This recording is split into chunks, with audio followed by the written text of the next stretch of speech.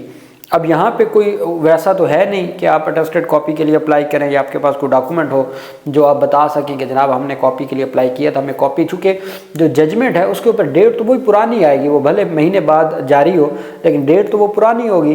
اب جب تک ججمنٹ نہیں ہوگی تو وہ چیلنج نہیں ہو سکتی۔ تو یہ درخواستیں اس وجہ سے دی گئی ہیں کہ کل کلا ہائی کورٹس کو بتایا جا سکے کہ ہم نے اپلائی کیا تھا ججمنٹس کی کاپی لینے کے لیے اور ہم نے فلاں ڈیٹ کو اپلائی کیا تھا اور ہمیں نہیں مل سکی تھی۔ تو یہ بیسیکلی اس کا یہ مقصد ہے۔ دوسری جانب اہم پیشرفت سامنے آئی ہے، امجد علی شاہ جو جج ہیں دہشت گردی عدالت کے، انہوں نے جو 26 نومبر کے مقدمات ہیں اس میں علی امین گنڈا پور کے وارنٹ گرفتاری جاری کر دی ہیں، اشتہاری قرار دینے کی کارروائی جاری کر دی ہے۔ اور جانب سے کہا گیا ہے کہ ہمارے روبرو اس امر کی بتایا گیا ہے کہ مسمی علی امین گنڈا پور و امین اللہ خان ساکن ڈیرہ اسماعیل خان کو ان کے خلاف مقدمات درج ہیں اور ان کو وارنٹ گرفتاری کی وہ پیش نہیں ہوئے، اور اب ہمیں پتہ چلا ہے کہ وہ دستیاب نہیں ہیں، چونکہ ہمارے اطمینان کے مطابق ثابت ہو گیا کہ گنڈا پور مذکورہ علی امین گنڈا پور مذکورہ فرار ہو گیا ہے یا اس نے وارنٹ کی تعمیل سے گریز کرنے سے اپنے آپ کو روپوش کیا، لہذا حکم دیا جاتا ہے کہ علی امین گنڈا پور کو کہ وہ یہ اشتہار جاری کیا جاتا ہے کہ وہ عدالت میں پیش ہو۔ کس تاریخ کو عدالت کو پیش ہو؟ عدالت کی جانب سے کہا گیا کہ فوری طور پر 21 جنوری 2025 تک عدالت میں پیش ہو جائیں۔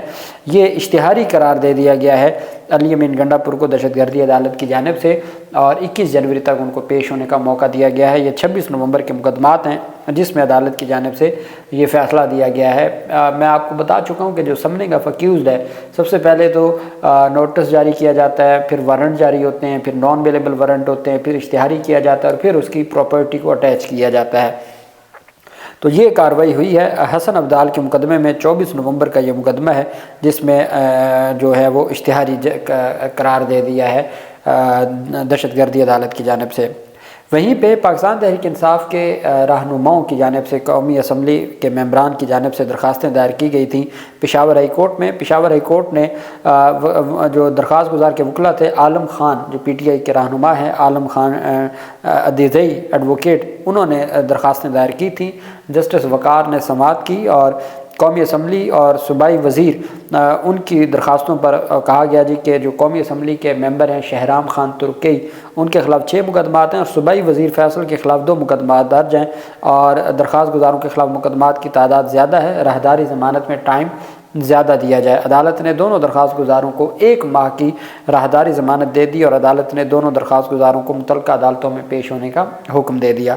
ان کی جانب سے میڈیا سے پاکستان تحریک انصاف کے رہنماؤں نے گفتگو کرتے ہوئے کہا کہ وفاقی حکومت پر انہوں نے تنقید کرتے ہوئے کہا کہ عالمی سطح پر پاکستان کی حکومت پر لوگ ہنس رہے ہیں، سائفر سازش تھا، انصاف پاکستان کی عدالتوں سے چاہیے۔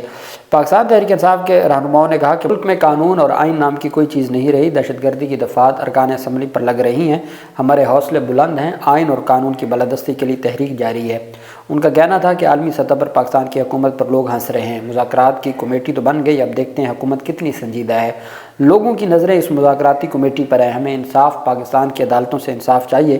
اور انہوں نے کہا کہ جو بھی ملک انسانی حقوق کی بات کرتا ہے ہم اس کا خیر مقدم کرتے ہیں، عدالت کو سو موٹو لے کر تمام معاملات پر ایکشن لینا چاہیے، تمام اداروں کو اپنی حدود کے اندر رہ کر کام کرنا ہوگا، تب ہی ملک آگے بڑھ سکتا ہے۔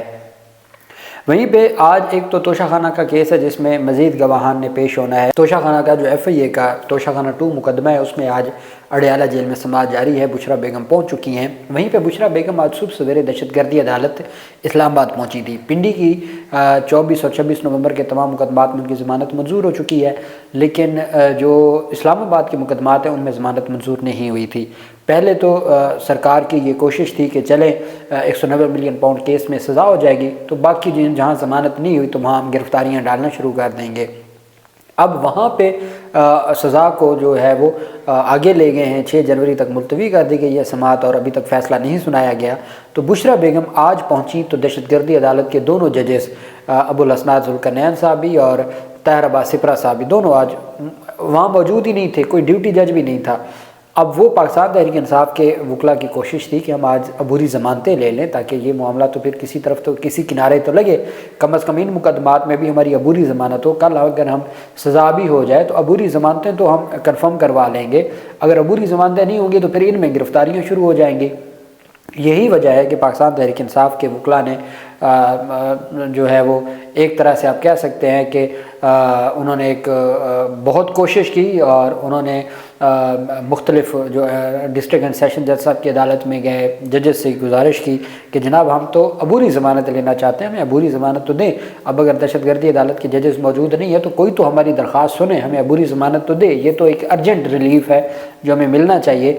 تو بالآخر ڈیوٹی جج شبیر بھٹی صاحب، ڈسٹرکٹ اینڈ سیشن کورٹ اسلام آباد میں جو ڈیوٹی جج تھے شبیر بھٹی صاحب، انہوں نے سماعت کی 26 نومبر پر احتجاج میں، جو 26 نومبر کے احتجاج میں بشریٰ بیگم کے خلاف درج مقدمات کی سماعت ہوئی، اور عدالت نے 13 جنوری تک ان کی عبوری ضمانت کی درخواستیں منظور کرنی۔ عدالت نے 50 ہزار روپے کے مچلقوں کے عوض عبوری ضمانتیں منظور کی ہیں، اور 13 جنوری تک ان کی تمام مقدمات میں ضمانت منظور کر لی گئی ہے۔ سماعت کے موقع پر بشریٰ بی بی اپنے وکلاء کے ساتھ موجود تھیں۔ بشریٰ بی بی کے خلاف تھانہ ترنول میں 1 مقدمہ ہے اور 3 مقدمات تھانہ رمنا میں درج ہیں۔ چاروں مقدمات میں عبوری ضمانت منظور ہو گئی ہے 13 جنوری تک۔ راولپنڈی کے 24 نومبر 26 نومبر کے تمام مقدمات میں پہلے ہی عبوری ضمانتیں 21 جنوری تک منظور ہو چکی ہیں۔ تو اب اس کا یہ فائدہ ہوگا کہ بشریٰ بیگم اگر جنوری کے پہلے ہفتے میں فیصلہ آ جاتا ہے 190 ملین پاؤنڈ اسکینڈل کیس کا اور سزا بھی ہو جاتی ہے تو یہ عبوری ضمانتیں ہی چلیں گی، تو یہ عبوری ضمانتیں ہی کنفرم ہو سکتی ہے پاکستان تحریک انصاف کے وکلاء کی جانب سے۔ اب دیکھنا یہ ہے کہ جو آج توشہ خانہ 2 کیس ہے اس میں کارروائی آگے کیسے بڑھتی ہے، اور پھر عمران خان کی جانب سے آج ملاقات بھی ہے اور ساتھ وہ وکلاء سے بھی گفتگو کریں گے۔ جو بھی تفصیل ہوگی میں آپ کے ساتھ شیئر کروں گا۔ اللہ پاک پاکستان کا حامی و ناصر ہو۔ بہت شکریہ۔ اللہ حافظ۔ پاکستان زندہ باد۔